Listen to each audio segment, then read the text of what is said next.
자, 여러분 안녕하십니까. 지식생태학자 유영만 교수입니다. 자, 이번 시간에는 제가 언어를 디자인하라 이런 책을 썼잖아요. 그래서 도대체 왜 언어를 디자인해야 될까?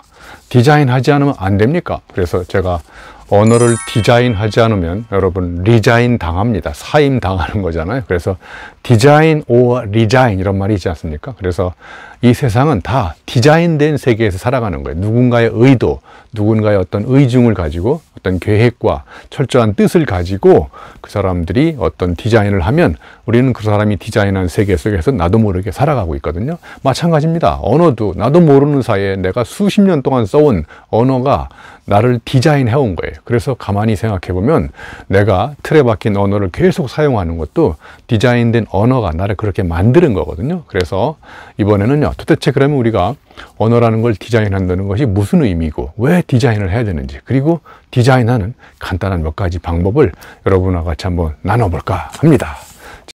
인생이 우리가 막 꼬이고 있잖아요. 인생이 막 꼬이는 이유는 참 여러 가지가 있지만 언어가 그것의 주범이 되지 않을까 이런 생각을 해봤어요. 그래서 아무 생각 없이 내가 습관적으로 사용한 언어 때문에 내가 뭔가 다른 생각을 하려고 해도 다른 생각으로 가는 가능성의 문을 닫아버리고 언어가 자꾸 이렇게 습관적으로 써온 언어를 자꾸 사용하도록 암묵적으로 무의식적으로 강요를 하기 때문에 색다른 생각에 물꼬가 터지지 않고 자꾸 이렇게 생각이 꼬이기 시작하는 거예요. 그래서 그러면 이제 이 언어를 디자인하면 그 꼬였던 생각의 물꼬들이 빵 터지면서 새로운 생각의 관문으로 무한 열리는 그런 가능성을 한번 찾아보는 시간을 가져볼까 합니다. 자, 그러면 도대체 언어 디자인이라는 게 뭘까? 자, 보세요. 똑같은 문장인데 단어를 어디다가 배치하고 비슷하고 또 비교가 되는 단어를 서로 이렇게 대조해서 문장을 이렇게 새로 만들면 별로 이렇게 색다른 언어나 단어를 쓰지 않았음에도 불구하고 그 사람이 디자인된 문장이나 말을 딱 보는 순간, 듣는 순간 정말 임팩트 있는 그런 가능성의 문이 활짝 열린다고 생각합니다. 예를 들면 물건을 훔치면 범인이지만 마음을 훔치면 연인이 된다. 자, 이런 말 들어보시면 물건과 범인, 그 다음에 뭐를 또 비교했나요? 범인과 애인. 그래서 물건을 훔치는 범인은 법적으로 처벌을 받지만 마음을 훔치는 애인은, 연인은 법적으로 처벌을 받지 않습니다. 여기에 뭐 엄청난 단어가 숨어 있지 않잖아요. 물건과 마음, 범인과 애인. 그래서 이런 단어들을 적절하게 배치해서 문장을 건축하고 건축된 문장을 가지고 말을 하고 그러면 똑같은 말인데도 불구하고 상대방한테 강력한 임팩트를 미칠 수 있는 것, 이게 저는 언어 디자인이라고 생각합니다. 그래서 우리가 앞으로 모든 사람들이 공부해야 될 가장 중요한 토픽이 저는 언어 디자인이라고 생각합니다. 그래서 우리 모두가 언어 디자이너가 돼야 된다. 자, 그러면 언어를 디자인하는 몇 가지 사례를 한번 들어볼게요. 참고로 제가 지금 말씀드리는 내용은 저의 순수한 아이디어가 아니라 여러 가지 책을 보면서 제가 최근에 한 권의 책을 본 게 있는데요. 그 책이 어떤 책이냐면 도대체 언어 천재들은 어떻게 말을 하는가. 자, 그런 천재들이 갖고 있는 말하는 방법에 대해서 이 저자분이 책을 썼는데 저는 이걸 언어 디자인 관점에서 이 사람이 말씀하시는 책의 내용들이 천재들만 그렇게 하는 것이 아니라 우리 모두 평범한 사람들도 이렇게 언어를 디자인을 바꾸고 수사학이나 레토릭만 바꾸어도 똑같은 문장인데 사람들한테 엄청난 임팩트를 미칠 수 있다고 생각합니다. 자, 여러분, 이것의 첫 번째 방법이 서스펜스라고 합니다. 서스펜스가 뭘까요? 긴장감이잖아요. 그죠? 그래서 예를 들면 제가 하나 예를 들어 볼게요. 너는 자기 연민이 문제다. 왜냐? 그것이 너를 고통스럽게 만들고 주변 사람들을 한숨 짓게 만든다는 거예요. 그러니까 결론을 딱 제시하고 뒤에 이렇게 설명을 붙이잖아요. 자, 이렇게 문장을 건축하는 것보다 이걸 거꾸로 뒤집어서 이렇게 얘기하는 거예요. 너를 고통스럽게 만들고 주변 사람들을 한숨 짓게 만드는 그것이 뭔지 아니? 그게 바로 너의 자기 연민이야. 그러니까 서스펜스의 핵심은 기다림의 미학이거든요. 기다리고 그냥 기다리는 것이 아니라 도대체 그것이 무엇일까? 긴장감을 갖고 가만히 있다가 빵 터지잖아요. 제가 보기에 이 서스펜스를 가장 잘 쓰고 효과적인 동영상을 만드는 그런 게 저는 지식 채널, EBS의 지식 채널이라고 생각해요. EBS 지식 채널 여러분 보셨죠? 세상이 타락했다. 잡것들이 너나 할 것 없이 책을 내려고 한다. 경험은 안주인이다라는 동영상에 이런 말이 나와요. 그리고 이제 정말 뜻밖의 메시지가 땅 터지잖아요. 그리고 이제 잡것들의 사례를 하나씩 보여줘요. 예를 들면 복용선 선원이었던 허먼 멜빌, 소설 백경 쓴 사람. 프란츠 카프가 우체국 직원이잖아요. 그 낮에는 중노동을 하면서 그 노동의 경험을 가지고 책을 쓰잖아요. 이런 식으로 명작을 남긴 사람들의, 위대한 작품을 남긴 사람들의 공통점은 잡다한 경험을 하면서 잡것의 경험을 했다는 거예요. 그래서 이제 마지막 동영상에 서스펜스, 긴장감으로 이렇게 문장이 바뀝니다.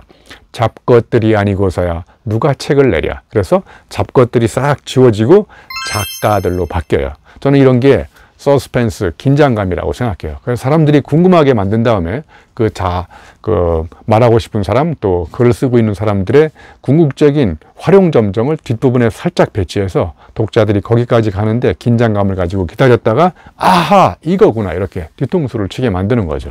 이런 게 저는 언어 디자인의 가장 핵심 분야라고 저는 생각합니다.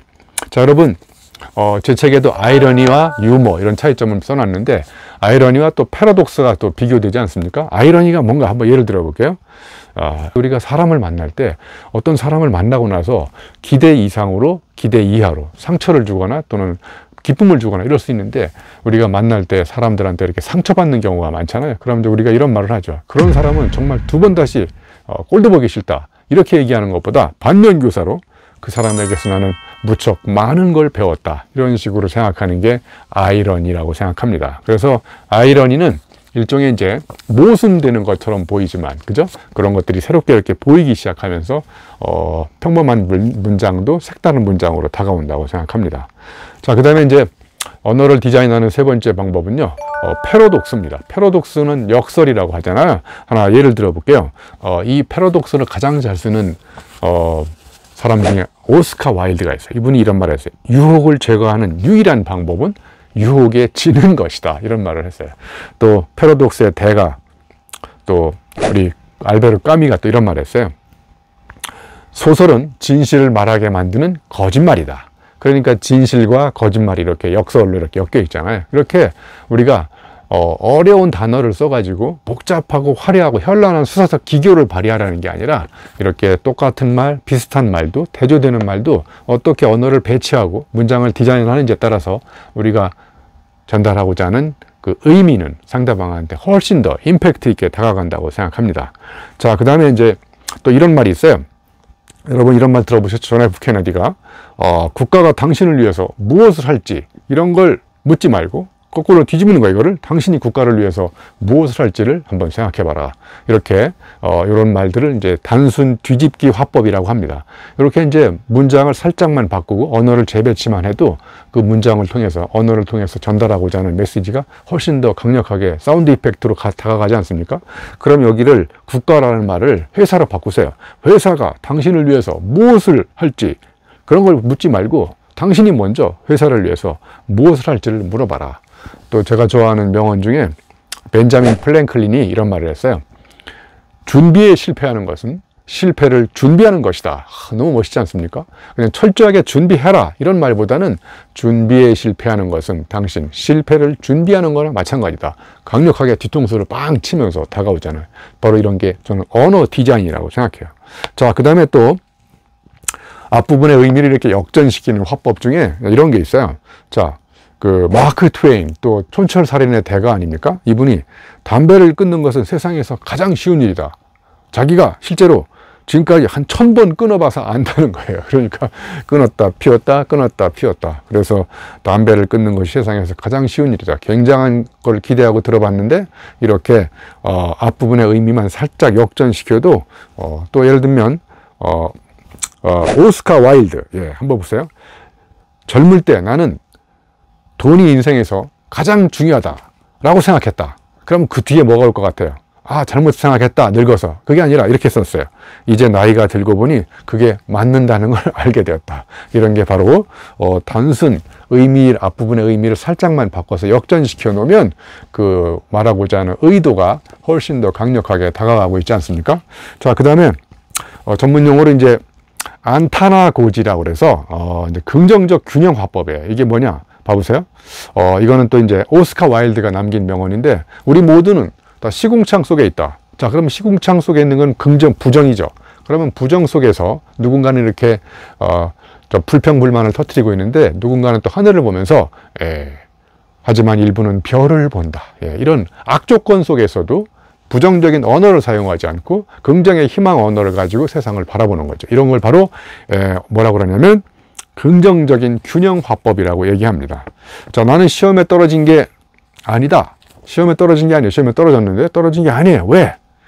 시험을 잘못 보는 방법 100가지를 알았을 뿐이다. 이렇게 실패를 긍정적인 화법으로 이렇게 뒤집어 가지고 의미를 완전히 바꿔놓잖아요. 그래서 이런 거를 긍정적 균형 화법이라고 합니다. 그래서 우리가 이런 말만 잘 써도 우리는 우리가 전달하고자 하는 의미 있는 말들을 임팩트 있게 전달할 수 있다고 생각합니다.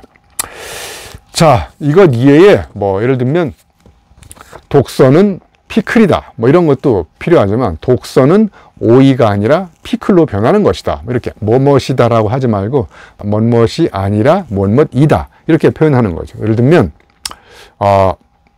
가난한 사람은 돈을 적게 번 사람이 아니라는 거예요. 그러니까 보통 보면 가난한 사람은 돈이 없는 사람이다 이렇게 정의 내리잖아요. 그렇게 하면 아무 의미가 없이 이렇게 빈약하게 다가오지만 가난한 사람은 돈을 적게 번 사람이 아니라 너무 많이 욕망하는 사람이다. 무엇이 아니라 무엇이다. 이렇게 표현해도 문장을 건축해도 우리가 언어를 새롭게 사람들한테 디자인해가지고 임팩트 있게 전달할 수 있는 거죠. 자, 그리고 행복은 목적지에 있는 것이 아니라 목적지로 가는 수많은 간이역에 있다. 그러면 행복은 목적지에 있다 이렇게 얘기하는 것보다 목적지에 있는 게 아니라 목적지로 가는 수많은 간이역에 있는데 우리가 간이역을 너무 빨리 지나가니까 행복을 맛볼 수 없는 거죠. 이런 식으로 표현을 바꾸면 우리가 언어를 통해서 전달하고자 하는 의미가 임팩트 있게 전달이 된다고 생각합니다. 그래서 심오하지만 굉장히 단순하지 않습니까? 그런데 단순하다고 의미도 단순해지는 게 아니라 단순하지만 의미 있고 깊이 있는 메시지가 그 단순한 문장에 담겨 있잖아요. 그러니까 경지에 이른 사람들, 성공한 사람들은 다 어떻게 쓰느냐?